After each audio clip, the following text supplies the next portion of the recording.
اور اس کے جسم کے اندر ایک عجیب سی بے چینی اور ایک اضطراب کی سی کیفیت پیدا ہوتی ہے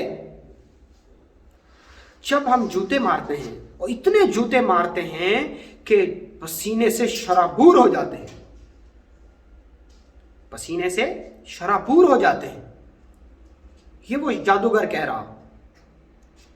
پھر اس کے بعد ہم اسے گالیاں دیتے ہیں، یہ ہے لفظوں کا جادو۔ پھر ہم اس پتلے کو، اس ہاتھ کے مصنوعی بنائے ہوئے بت کو، جس کی تشبیہ ہم اس دشمن کے ساتھ دیتے ہیں یا اس کے ساتھ دیتے ہیں جس پر ہم جادو کا پریوگ کر رہے ہوتے ہیں، جس پر ہم جادو کرنا چاہ رہے ہوتے ہیں، ہم پھر اس کا نام لے کر اس کو اتنی گالیاں دیتے ہیں کہ تو مر جائے، تیرا یہ نقصان ہو جائے، تجھے ایسے ہو جائے، تجھے ایسے ہو جائے، تو برباد ہو جائے، تو ہلاک ہو جائے۔ ہم پھر یہ تمام طرح کی چیزیں، ہم یہ تمام طرح کی باتیں اس پتلے سے کرتے ہیں، اور سیم ایسا کرتے ہیں کہ جیسے ہم کہہ رہے اور ادھر وہ سن رہا۔ اچھا، اس نے کہا کہ ان دی گئی گالیاں اور بد دعائیں اور اس کو امراض میں مبتلا کرنے کی خواہشات الفاظ کی شکل میں، الفاظ کا ایک جادو ہوتا ہے، لفظوں کا ایک جادو ہے۔ وہ جا کر ویسے اس کی ماہیت میں وہ چیزیں جا کر اس میں سرایت کر جاتی ہیں، وہ چیزیں اس میں جا کر ہو جاتی ہیں،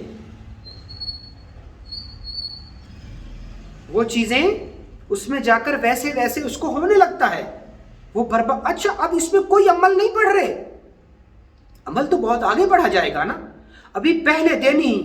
اچھا، پھر ڈیلی اس کو گالیاں دینی ہیں، جوتے بھی مارنے ہیں، گالیاں بھی دینی ہیں، کیونکہ لفظوں کا اثر ہے۔ آپ ایک گانا سنتے ہیں، اس گانے کا یہ اثر ہے کہ سننے والا یوں یوں یوں یوں سر مار رہا ہوتا ہے، جھوم رہا ہوتا ہے، وہ لفظوں کی نکلنے والی ترنگیں، وہ لفظوں سے نکلنے والی پازیٹیو نیگیٹو ریز اس کے جسم کے ساتھ، اس کے جسم میں داخل ہو کے اس کی ماہیت اور اس کو اندر سے ہلا رہی ہوتی ہیں، اس کی روح یوں یوں کر رہی ہوتی ہے، اضطراب کی حالت میں ہوتا ہے، یا ایک موج و مستی اور کیفیت کے اثر میں ہوتا ہے وہ شخص۔ اسی طریقے سے آپ ڈھول کی تھاپ کو دیکھ لیں کہ جب ڈھول کو پیٹا جاتا ہے تو اس سے ایک ترنگیں بنتی ہیں، اس کے ڈھول کے پیٹنے سے اس کے اندر سے ایک ویو لینتھ بنتی ہیں، ارجا بنتی ہے، ایک ریز بنتی ہیں، اور وہ ریز جب انسانی جسم کے ساتھ، انسانی جسم بھی ہر وقت ریز نکال رہا ہے، جب وہ ریز انسانی جسم کے ریز کے ساتھ جوائنٹ ہوتی ہیں، کنیکٹ ہوتی ہیں، تو انسان کے اندر غیر معمولی تبدیلیاں پیدا کرتی ہیں۔ اسی طریقے سے آپ پاؤں میں پہنی گئی پائل کو دیکھ لیں، باغ میں بیٹھی بلبل کی آواز کو دیکھ لیں، وہ پورے باغ کی خوبصورتی میں اضافہ کر رہی ہوتی ہے۔ اس کا ایک خاص ردم کے ساتھ بولنا اور ایک خاص فریکوینسی کے اندر بولنا، اور جب وہ فریکوینسی انسانی کانوں کے ساتھ ٹکراتی ہے تو انسان کو بڑا اچھا محسوس ہوتا ہے۔ آپ اذان کی آواز دیکھ لیں، جب اہل ایمان، جب مومن کے کانوں میں وہ آواز پڑتی ہے، وہ دنیا داری کے تمام کام چھوڑ کے اللہ کی یاد کو دوڑ پڑتا ہے۔ ہے تو وہ آواز لفظ، الفاظ کا مرکب۔ میں بول رہا، آپ سن رہے، میرے الفاظوں کا ایک اثر ہے جو میں اس موبائل کے ذریعے آپ تک پہنچانے کی کوشش کر رہا ہوں۔ اچھا، ان الفاظ کا اثر جو لے لے گا وہ ہمارے کارواں سورہ اخلاص کا حصہ بن جائے گا، وہ ہم سے جڑ جائے گا، اور جس کے اندر یہ چیز آلریڈی ہے ہی نہیں، جس کے اندر طلب ہی نہیں ہے، وہ اس کو محض مذائقہ خیز بات سمجھ کے اس کو چھوڑ دے گا۔ تو کہتے ہیں نا کہ کوئی چیز کائنات کے اندر خوبصورت نہیں ہے، خوبصورت ہم ہیں۔ اگر میں خوبصورت ہوں، مجھے پوری کائنات خوبصورت نظر آئے گی۔ آپ خوبصورت ہیں، خوبصورتی آپ کی آنکھوں میں ہے، آپ خوبصورت ہیں، آپ کو پوری کائنات خوبصورت نظر آئے گی۔ تو جو چیز، جس شخص میں جو چیز ہوتی ہے اور جہاں سے اس دھونی کی ارجائیں پہنچ رہی ہوں، تو وہ اس کو ایکسیپٹ کر لیتا ہے۔ اور یہی وجہ ہے کہ سینکڑوں کلومیٹر سفر کرنے کے بعد بھی برا شخص ہمیشہ برے شخص کو تلاش کر لیتا ہے، کیونکہ ان کی ریز آپس میں میچ ہو جاتی ہیں، ان کی ریز آپس میں کنیکٹ ہو جاتی ہیں. اسی طریقے سے قرآن الفاظ کا مرکب ہے. الفاظ ہے نا الف سے لے کر یا تک، اور پھر ہر لفظ جب اپنے صحیح مخارج اور صحیح مقام سے نکالا جاتا ہے تو وہ ایک خاص قسم کی ریز پیدا کرتا ہے، ایک خاص قسم کا نور کا ارجا کا حلا پیدا کرتا ہے، جو کہ انسانی جسم سے نکلنے والی ارجا کے ساتھ مل کر انسان کے اندر تبدیلیاں پیدا کرتا ہے.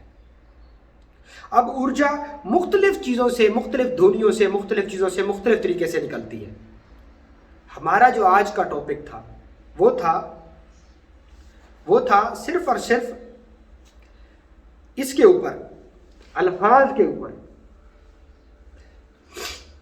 الفاظوں کے اوپر، کہ لفظوں سے نکلنے والی روحانیت، الفاظ کا کردار جادو کے اندر کیا ہے، یا روحانیت کے اندر لفظوں کا کیا کردار ہے.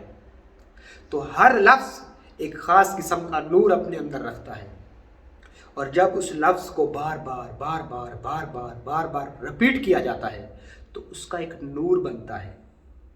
اس کی خیر بھی بنتی ہے، اس کا شر بھی بنتا ہے. اگر آپ خیر والا لفظ پڑھ رہے ہیں، یعنی قرآن کی کوئی آیت شریف پڑھ رہے ہیں، کوئی اسم اعظم شریف پڑھ رہے ہیں، تو وہ خیر اور نور پیدا کرے گا. اگر آپ شر والے کوئی منتر جنتر ینتر تنتر پڑھ رہے ہیں تو وہ شر پیدا کرے گا، شر کی ارجا پیدا کرے گا. اب ہیں وہ لفظ ہی، ہیں وہ صرف الفاظ ہی.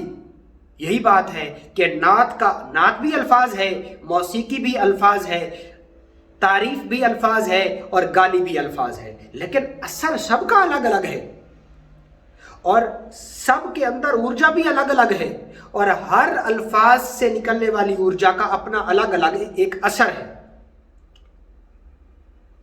تو جادو یا روحانیت یہ دو الگ الگ چیزیں ہیں. دونوں میں بھی الفاظ کا بہت گہرا تھا، الفاظ چھوڑیں سوچ کا بھی تعلق ہے.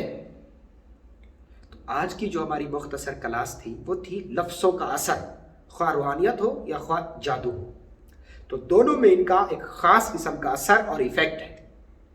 بہت شکریہ.